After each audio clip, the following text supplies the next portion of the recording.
Assalamualaikum warahmatullahi wabarakatuh. Alhamdulillahi rabbil alamin. Wa bihi nasta'inu ala umuri dunya waddin.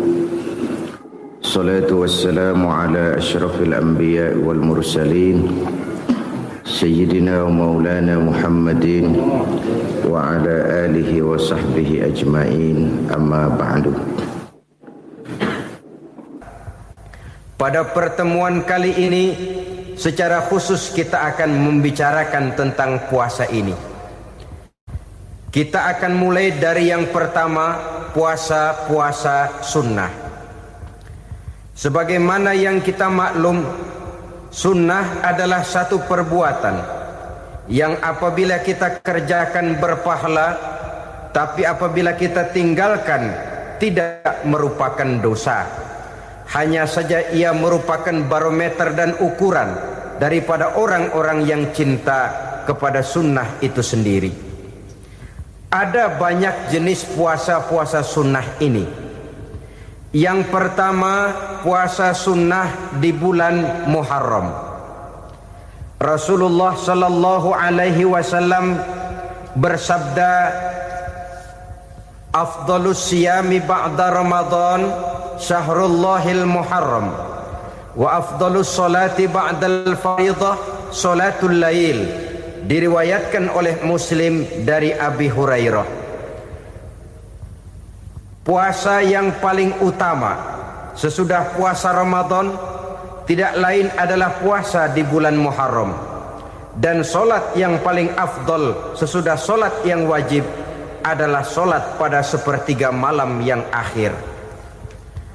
Puasa di bulan Muharram merupakan puasa sunnah dan mempunyai nilai yang sangat besar dalam pandangan Allah Subhanahu wa ta'ala. Buat mereka yang mampu melaksanakan puasa sunnah di bulan Muharram ini, boleh melaksanakannya selama 10 hari. Hari yang pertama, boleh juga 3 hari saja, atau setidak-tidaknya 1 hari daripada bulan Muharram. Yang kedua, puasa 10 hari daripada bulan Zulhijjah. Karena bulan Zulhijjah ini memang termasuk bulan yang dimuliakan oleh Allah Subhanahu wa ta'ala. Pertama, di sana ada hari Tarwiyah, ada hari Arafah, ada hari kurban, ada talbiyah, ada pelaksanaan haji dengan segala manasiknya.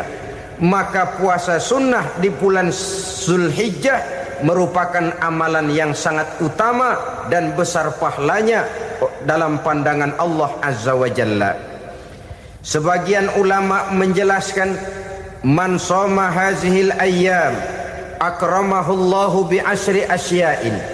Siapa orang yang melaksanakan ibadah puasa sunnah pada hari-hari 10 di bulan Zulhijjah ini, Allah Subhanahu wa ta'ala akan memuliakannya dengan 10 macam perkara.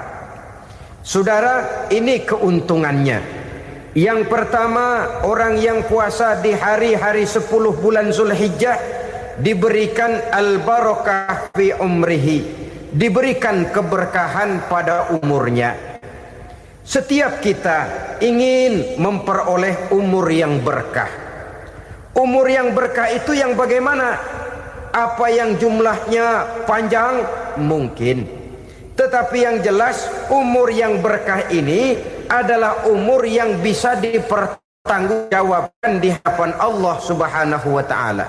Artinya, umur yang diisi penuh dengan kebajikan, umur yang diisi dengan segala macam kegiatan ibadah, dan umur yang dengan demikian sungguh pun kita sudah mati, jasad terkubur dalam tanah, nama kita akan tetap hidup, dikenal orang oleh karena kebajikan yang kita kerjakan.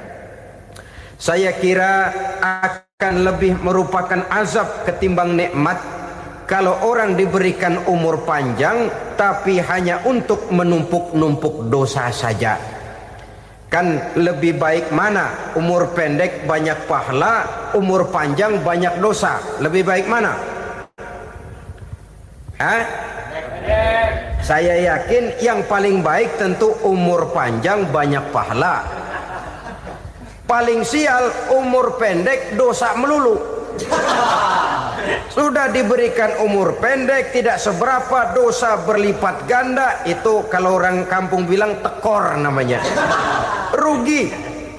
Umur pendek hanya untuk menumpuk-numpuk dosa. Boleh jadi kalau umat-umat zaman dulu, saudara, mereka diberikan umur panjang. Nabi Adam, kita tahu Nabi Adam itu 2000 tahun umurnya. Nabi Nuh 950 tahun. Umatnya ya rata-rata segitu itu. Nah, kalau mereka misalnya punya umur 800 tahun, lalu 200 tahun mereka melakukan dosa, kan masih punya restan 600 tahun untuk taubat. Karena umurnya diberikan jatah panjang. Kita ini oleh Allah Subhanahu wa taala, umat Nabi Muhammad ini umurnya pendek-pendek. Kalau nyontoh Nabi 63 tahun saja. Kalau diberikan 70 tahun umur kita sekarang, itu sudah dapat jatah lebih 7 tahun. Alhamdulillah bahwa Allah memberikan saat-saat, waktu-waktu, tempat-tempat yang punya nilai istimewa, sehingga umur yang pendek ini bisa bernilai panjang, nilai ibadahnya bisa bernilai pahala seperti umat yang berumur panjang dahulu itu. Karena itu manfaatkan umur dengan baik, dan salah satu keberkahan daripada umur akan datang dengan melaksanakan ibadah puasa sunnah. Ini yang pertama. Yang kedua, az-ziyadatu fi malihi, berikan tambahan hartanya, menjadi orang kaya. Kaya apa? Kaya hati setidak-tidaknya.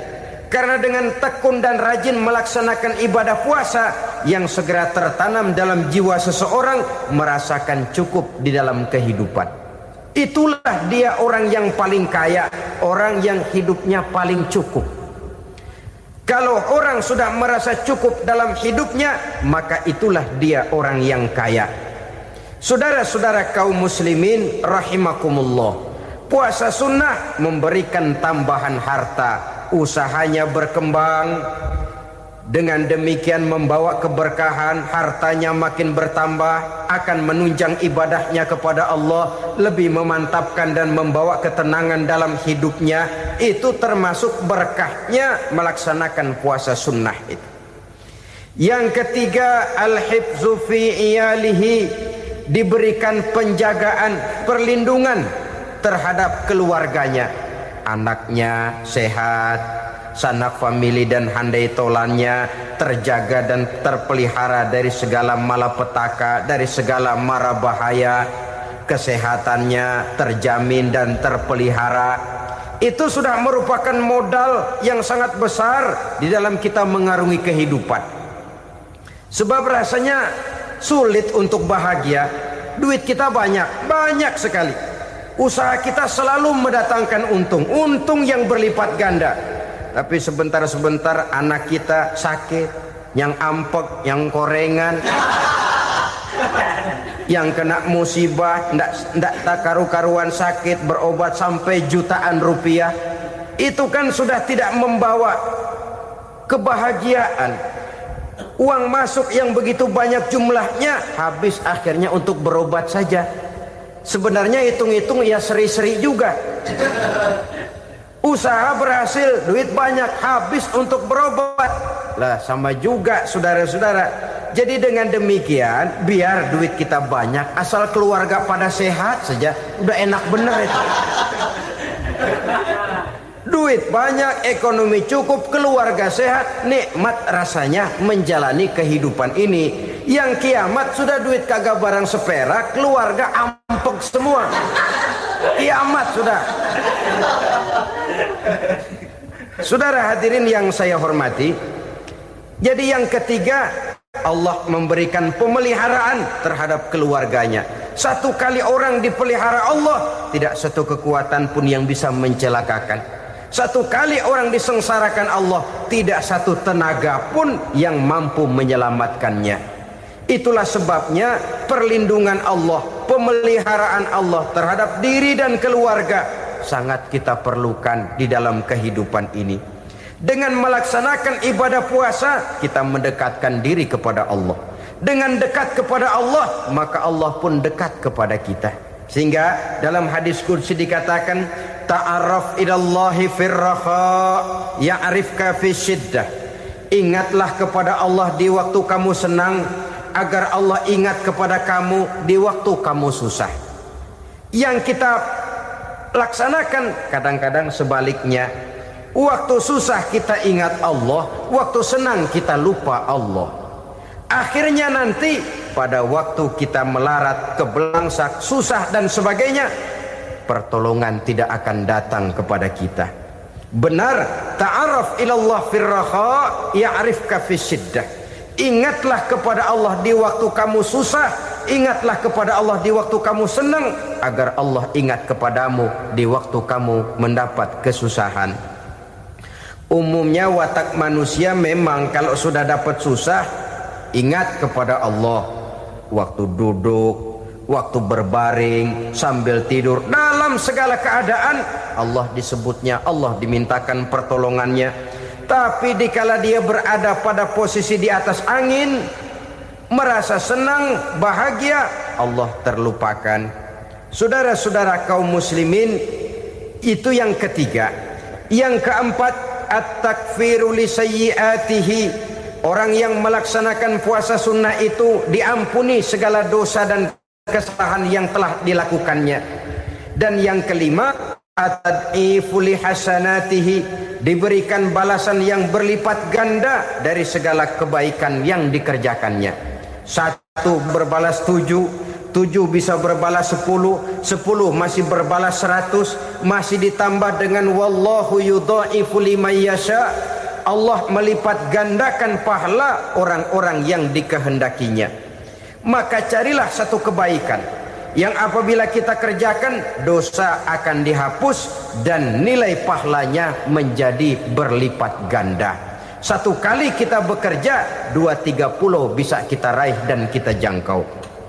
Yang keenam, orang yang melaksanakan puasa sunnah di bulan Zulhijjah, at-tashil li sakarati mautihi, diberikan kemudahan pada saat menghadapi sakaratul maut. Maut a mysterious problem. Dia adalah pintu yang setiap orang pasti akan memasukinya. Bahwa mati adalah mati, itu semua kita tahu. Tapi hakikat orang pada saat menghadapi mati itu kan berbeda-beda.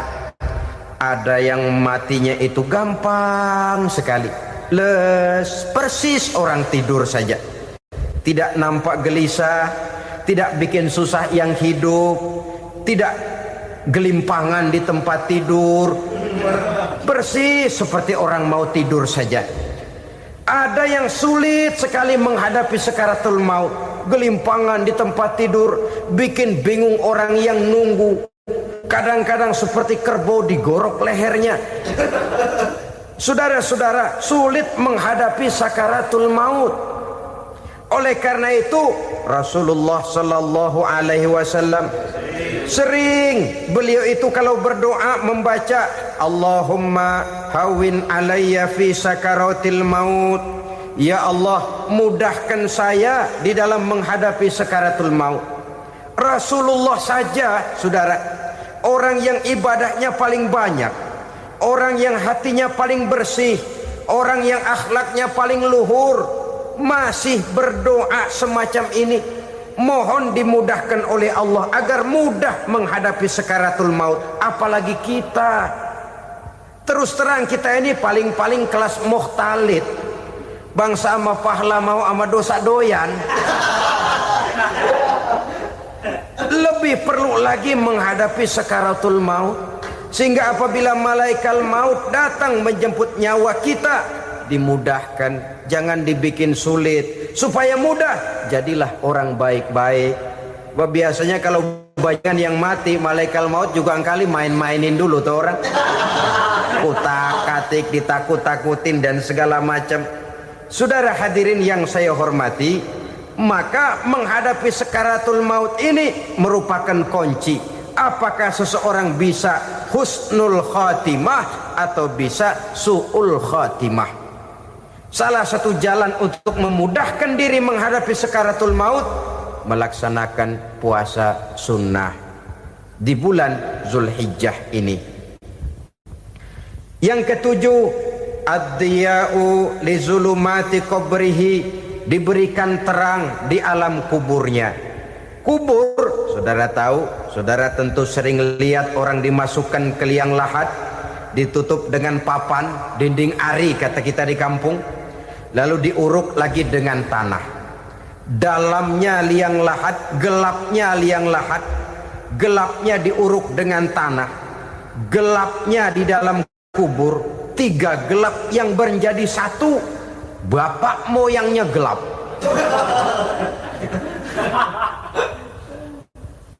Puasa sunnah ini merupakan terang di alam kubur kita nanti.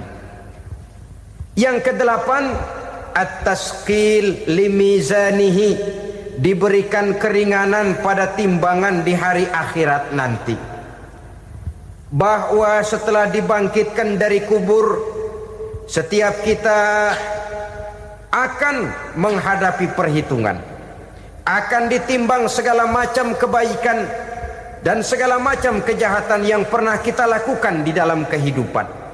Orang yang melaksanakan ibadah puasa sunnah, at-tasqilu limizanihi, diberikan keringanan timbangan hari akhiratnya nanti. Yang kesembilan, an-najah minal bala, diberikan keselamatan dari segala macam bencana. Dan yang ke-10, as-su'ud ala darajatihi, diberikan ketinggian, naik derajatnya, derajat di dunia, lebih-lebih lagi derajat di akhirat nanti. Ini keutamaan yang diberikan Allah Subhanahu wa ta'ala kepada mereka yang melaksanakan ibadah puasa 10 hari di bulan Zulhijjah menurut penjelasan sebagian dari para ulama kita. Jadi setelah puasa Muharram ada lagi puasa Zulhijjah. Kemudian puasa sunnah yang ketiga, puasa sunnah pada hari Senin dan hari Kamis. Apa sumber hukumnya? Diriwayatkan oleh Imam Muslim dari Abi Qatadah, Rasulullah sallallahu alaihi wasallam ditanya tentang puasa pada hari Senin. Kenapa Rasul melakukan itu? Beliau menjawab, zalika yaumu wulidtu fihi wa yaumu bu'istu au unzila alayya fihi. Hari Senin itu adalah hari di mana aku dilahirkan dan hari di mana aku dibangkitkan. Wahyu pertama turun kepadaku pun pada hari itu. Maka sunnah melaksanakan puasa pada hari itu. Adapun hari Kamis, ada hadis yang diriwayatkan oleh Imam Turmuzi dari Abi Hurairah, Nabi bersabda, tu'radul a'malu yaumul isnaini wal khamisi fa uhibbu ay yu'radu amali wa ana sha'im. Disetor amal setiap manusia pada hari Senin dan pada hari Kamis. Maka aku ingin, kata Nabi, agar pada saat amalku disetor itu aku sedang puasa. Jadi malaikat itu menurut riwayat ini mencatat dan menyetorkan catatan amalan seseorang pada hari Senin, hari Kamis. Tiap hari Senin amalan kita disetor oleh malaikat. Catatan terakhir tentu yang sedang kita kerjakan, sehingga yang masuk daftar, saya tinggalkan orang ini, dia sedang puasa. Karena naik catatan amalnya pada hari Senin. Kamis diangkat lagi, catatan paling akhir, saya tinggalkan orang ini, dia sedang puasa. Itu makna fa uhibbu ayyurada amali wa ana shaim. Aku senang kalau pada saat amalku disetor, catatan paling akhir aku lagi puasa. Satu keistimewaan. Alangkah celaka tiap amalan disetor kita sedang berbuat jahat. Senin, Kamis, teler, mabok, judi. Tiap amalan disetor, catatan akhirnya saya tinggalkan si fulan lagi teler. laporan Senin. Kemis laporan lagi, saya tinggalkan si fulan lagi mirit kartu. Saudara hadirin yang saya muliakan, alangkah jeleknya catatan kita. Oleh karena itu sunnah puasa pada hari Senin dan hari Kemis. Ini amalan sunnah saudara-saudara. Dan oleh karena ini amalan sunnah, sebagian ulama memberikan penjelasan, walaupun lupa niat, kalau sudah malam itu lupa niat, boleh niatnya sudah siang puasa sunnah ini, dengan catatan dari pagi belum makan apa-apa. Malam saudara lupa, tahu-tahu ingat ini hari Senin, dah jam 10, niatlah jam 10 itu, sah puasanya asal dari pagi belum makan apa-apa. Tapi kalau sudah dapat 2 piring baru niat jam 10, itu lain, ngojek namanya.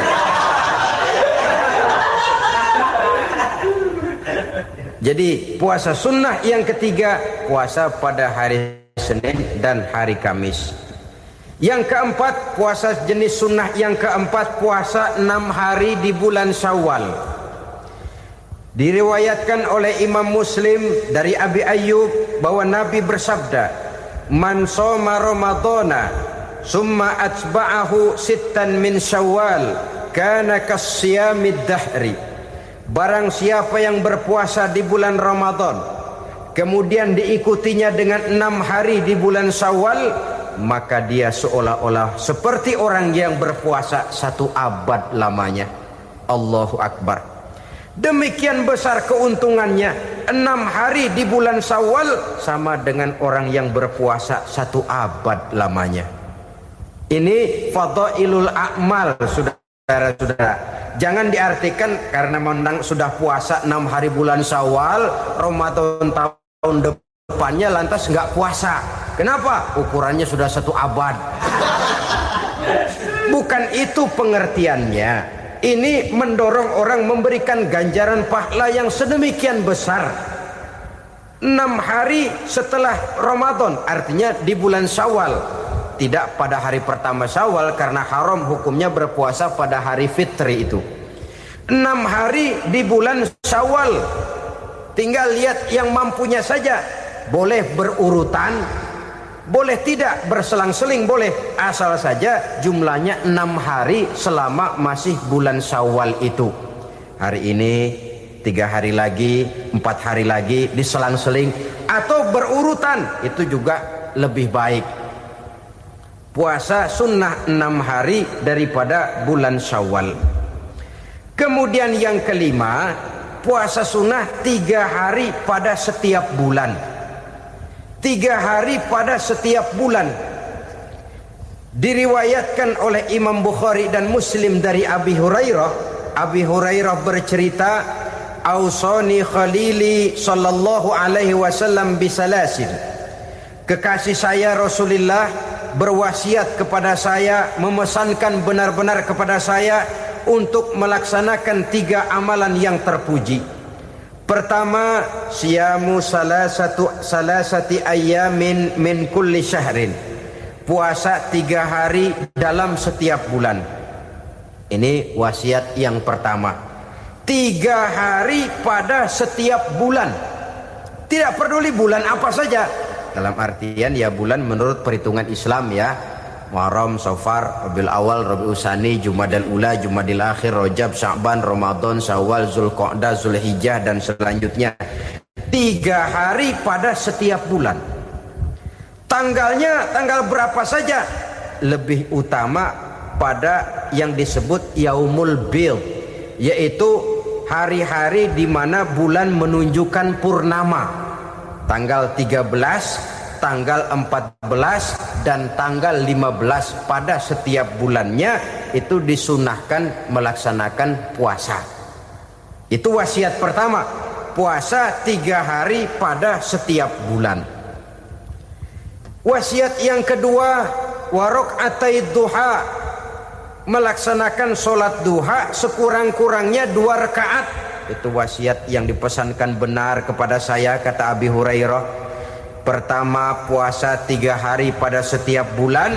Yang kedua, usahakan jangan meninggalkan 2 rakaat minimal daripada sembahyang duha. Kita tahu sembahyang duha itu sembahyang sunnah di waktu pagi seketika matahari naik sepenggalahan. Sekurang-kurangnya 2 rakaat, sebanyak-banyaknya 8 rakaat.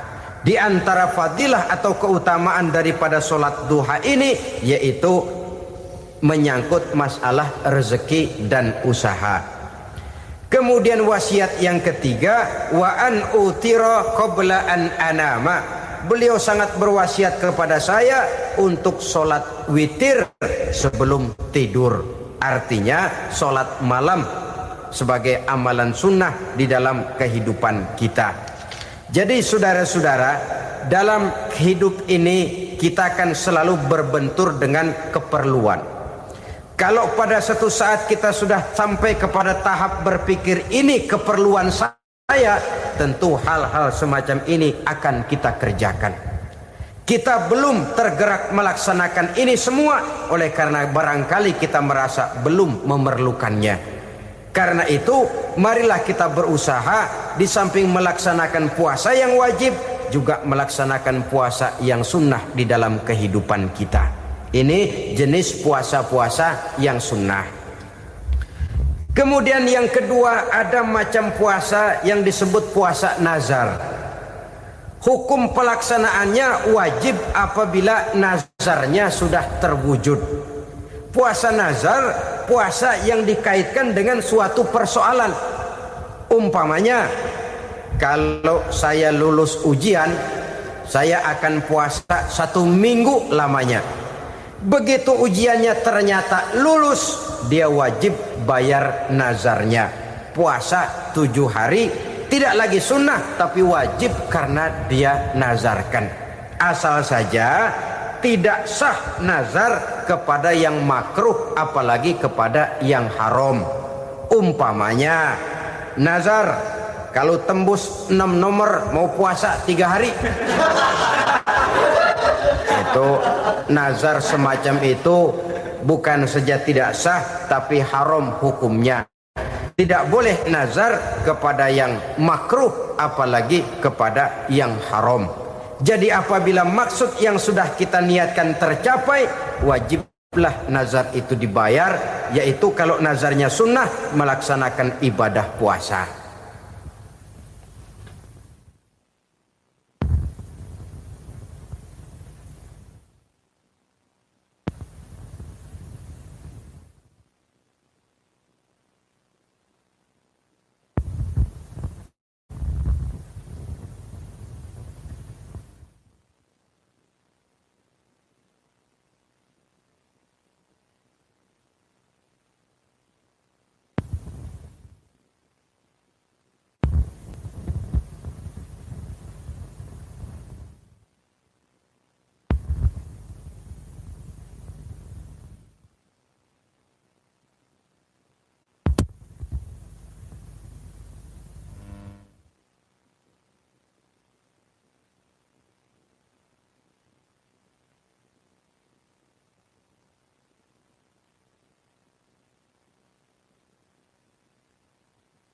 Saudara-saudara kaum muslimin rahimakumullah.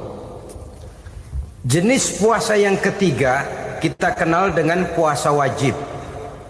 Dan ini kita laksanakan pada bulan suci Ramadan. Tentang teknis pelaksanaan ibadah puasa di bulan Ramadan sudah pernah saya bicarakan pada pertemuan tentang Ramadan dan Idul Fitri. Pada kesempatan ini saya hanya ingin mengajak bahwa di dalam melaksanakan ibadah puasa Ramadan ini marilah kita mengadakan evaluasi. Kenapa demikian? Barangkali secara jujur walaupun agak berat saya masih harus berkata masih banyak di antara kita umat Islam yang di dalam melaksanakan suatu ibadah terjebak dalam rutinitas ritual. Apa itu rutinitas ritual? Itu bahasa susah. Berhubung saya tidak ingin bicara yang susah-susah, kita bicara yang mudah-mudah saja. Maksud saya, banyak di antara kita umat Islam yang di dalam melaksanakan suatu ibadah itu hanya dengan prinsip asal sekadar gugur kewajiban saja. Akibatnya, sampai sejauh mana ibadah itu berhasil membentuk kepribadian diri kita, kita jarang mengadakan evaluasi dan penilaian. Solat yang penting gugur kewajiban. Puasa yang penting sudah gugur kewajiban. Haji yang penting sudah gugur kewajiban. Maka jangan heran kalau itu yang jadi prinsip, ibadah lantas tidak punya dampak dalam membentuk kepribadian diri. Banyak orang yang rajin sholat tapi munkarnya jalan terus. Sampai kadang-kadang kita bingung, yang sembahyang dia, yang nyolong dia. Puasanya kelihatannya tekun tapi tidak punya kepekaan sosial. Sama yatim piatu bersifat masa bodoh, sama fakir miskin malah gemes. Tidak lantas tumbuh kepekaan sosial walaupun dia sudah ikut merasakan tidak enaknya lapar dan haus. Ada juga yang sudah haji 4-5 kali mondar-mandir Jakarta Mekah, tapi gaya hidupnya tetap seperti katak di kolong tempurung, picik, sempit pandangan, dangkal hati, tidak terbuka walaupun sudah melihat Islam dalam skala internasional. Yang dia lihat, yang dia saksikan, yang dia pandang tidak sanggup menggugah dan mengubah jiwanya, tidak bisa mewarnai pandangan hidupnya. Inilah akibatnya kalau ibadah hanya dikerjakan dengan prinsip asal sekadar gugur kewajiban. Hasilnya yaitu tadi, hajinya cuma menang topi putih sama serban. Sholatnya cuma prinsip asal gugur kewajiban. Begitu juga puasanya, begitu juga zakatnya dan ibadah-ibadah lainnya. Bukan tanpa satu maksud. Jikalau Allah Subhanahu wa taala memerintahkan kita melaksanakan ibadah puasa di bulan suci Ramadan, bahkan maksud itu sangat pada penghujung ayat yang memerintahkan kita puasa. Ya ayyuhalladzina amanu kutiba alaikumus syiyam kama kutiba alal ladzina min qablikum la'allakum tattaqun. Orang yang beriman diwajibkan atas kamu berpuasa, telah diwajibkan juga kepada orang-orang yang sebelum kamu, la'allakum tattaqun, agar kamu dengan puasa itu menjadi manusia yang bertakwa kepada Allah Subhanahu wa taala. Dengan kata lain, berhasil atau tidak puasa Ramadan kita ini akan nampak takwa kita meningkat atau tidak setelah kita melaksanakan ibadah puasa. Sehingga kalau orang mengatakan Ramadan itu merupakan month of training, bulan latihan, keluar latihan tentu harus semakin naik dan baik gaya kehidupan kita. Jadi tujuan utama daripada pelaksanaan ibadah puasa adalah untuk membentuk manusia yang bertakwa. Nah, takwa itu kata Imam Qusairi hurufnya ada 4. Ta, qaf, wawu, ya. Masing-masing huruf ini simbol dari pribadi orang yang bertakwa, bina dan dibentuk oleh pelaksanaan puasanya. Mari kita lihat. Huruf ta adalah lambang dari sifat tawadhu, rendah hati. Orang yang bertakwa, orang yang tidak mempunyai sifat sombong. Puasa menanamkan kita kesadaran terhadap kelemahan, terhadap keterbatasan, terhadap segala ketidakmampuan yang kita miliki. Ya Allah, baru sehari nggak kena makan, nggak kena minum, sudah begini lemesnya. Puasa memang Kalau pagi orang masih sehat, masih terdorong oleh sahur. Siang masih lumayan, tapi zuhur ke atas biasanya mulai sikap lemah manusiawi, keterbatasan kekuatan biologis itu mulai nampak. Dari sini tanam satu kesadaran. Kalau begitu apa yang mau disembuhkan di hadapan Allah? Kaya, siapa sih orang paling kaya? Ilmu, siapa sih orang paling pintar? Pangkat, siapa sih orang paling tinggi jabatannya? Dari sifat semacam ini lahir introspeksi, rasa mawas diri, timbul sifat tawaduknya, rendah hatinya, tidak melonjak menjadi angku dan sombong lantaran sedikit kemampuan dan kekuatan yang dimilikinya. Lalu untuk sikap yang lebih jauh, terwujudlah, terbentuklah apa yang dinamakan stabilitas temperatur batin. Orang tetap konstan menjaga nilai-nilai idealisme yang pernah dimilikinya. Dia mulai dengan adil, dia berjalan tetap dengan keadilan, dan dia berakhir juga tetap dalam keadilan. Jangan mulainya adil, tengahnya setengah adil, di akhirnya malah zolim sama sekali.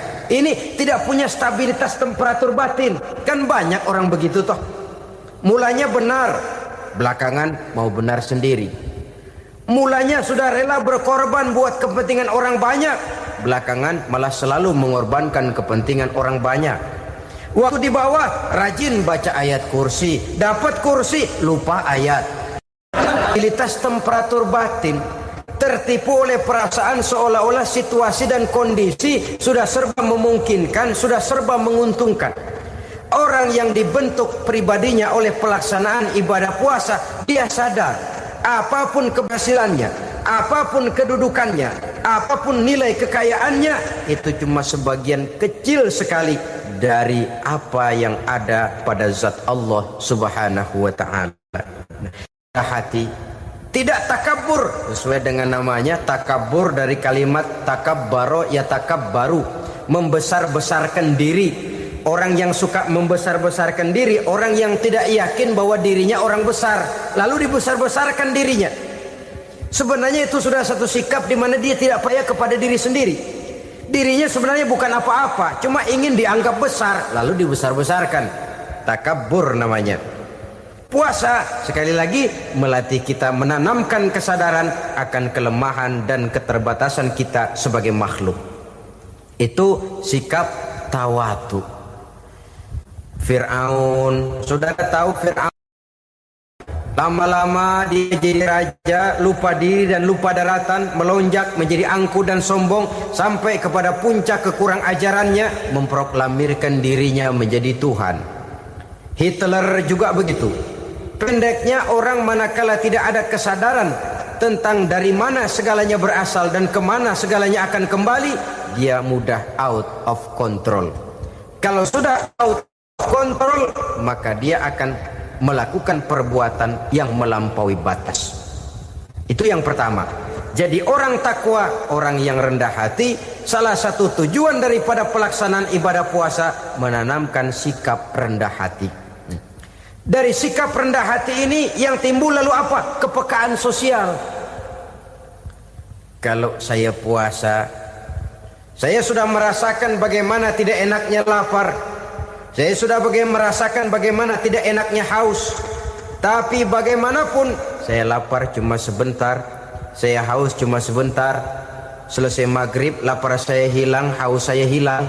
Bagaimana yatim piatu, orang-orang tua jompo yang perlu santunan, orang-orang miskin yang terkapar di kolong-kolong jembatan, yang tiap hari merasakan perasaan seperti ini, tanpa tahu kapan hidup dan nasibnya akan berubah. Tidur beratapkan langit, berselimut koran. Kalau demikian, saya ini beruntung. Kalau demikian, apa yang bisa saya lakukan untuk mereka? Kepekaan sosial ini lalu timbul dalam apa yang orang sekarang namakan solidaritas kesetiakawanan sosial. Hidup tidak hanya untuk kepentingan diri dan perutnya sendiri saja, tapi mau menolong, mau membantu orang yang memang memerlukan bantuan dan pertolongan itu sendiri. Jangan setelah tahu lapar tidak enak, haus tidak enak, tapi kita tidak mau tenggang rasa, tidak mau timbang rasa. Begini loh tidak enaknya lapar, begini loh tidak enaknya haus. Ini terjadi pada diri saya. Saya masih mampu, masih berbuka puasa. Bagaimana yang tiap hari merasakan seperti ini? Tidak Ramadan, tidak Syawal, tidak Zulqa'dah, tidak Zulhijjah, selalu kelaparan dan kehausan. Dari sana timbul kepekaan sosial. Lalu lahirlah sikap pemurah, dermawan, mau menoleh ke kiri dan ke kanan. Bahkan Al-Quran itu sampai mengancam betul. Ara'aital ladzi yukadzibu bid-din fadzalikal ladzi yad'ul yatim wa la mendustakan agama. Islam mendustakan Islam. Solat dia tapi mendustakan solat. Puasa dia tapi mendustakan puasa. Siapa mereka itu? Fadzalikal ladzi yad'ul yatim. Merekalah orang-orang yang meninggalkan anak-anak yatim. Wa la yahuddu ala ta'amil miskin, dan tidak pernah memberi pertolongan, tidak memerintahkan memberi makan kepada fakir miskin, walaupun dia berada pada posisi dan kondisi yang memang dia mampu. Nah, kalau dia tidak mampu itu lain soal. Dia mampu, dia tahu, dan dia diam saja. Itu termasuk yukadzibu biddin, orang-orang yang mendustakan agama. Berlindung kita kepada Allah, jangan sampai termasuk ke dalam kelompok itu. Yang kedua, saudara, huruf takwa itu qaf. Qaf adalah lambang dari sifat qanaah. Qanaah artinya merasa cukup. Puasa melatih kita untuk bersikap cukup dalam hidup. Kalau kita perturutkan menjelang saat berbuka, menunggu waktu berbuka, istilah orang di Jawa Barat ngabuburit katanya. Kita menunggu saat berbuka, segalanya saja ingin kita beli, segalanya saja ingin kita minum, semuanya saja ingin kita makan. Sebab nafsu sudah begitu berupa, perut sudah sedemikian lapar, kerongkong sudah sedemikian haus, rasanya semuanya saja ingin kita telan. Tapi tahukah kita bahwa setelah maghrib berbunyi, berapa banyak yang kita makan, berapa banyak yang kita minum? Sesuaikah dengan keinginan kita tadi siang? Tadi siang semuanya ingin kita makan, tadi siang semuanya ingin kita minum. Setelah berbuka, berapa banyak yang kita makan, berapa banyak yang kita minum? Itulah kehidupan. Segalanya ingin kita kuasai, segalanya ingin kita punyai, tapi berapa sih yang benar-benar kita perlukan? Maka orang kaya adalah orang yang hidupnya cukup. Orang miskin hakikat yang selalu merasa kurang. Bagaimanapun besar rumah, banyak uang kita, berpuluh kendaraan kita, kalau hidup selalu merasa kurang, itu artinya kita masih miskin.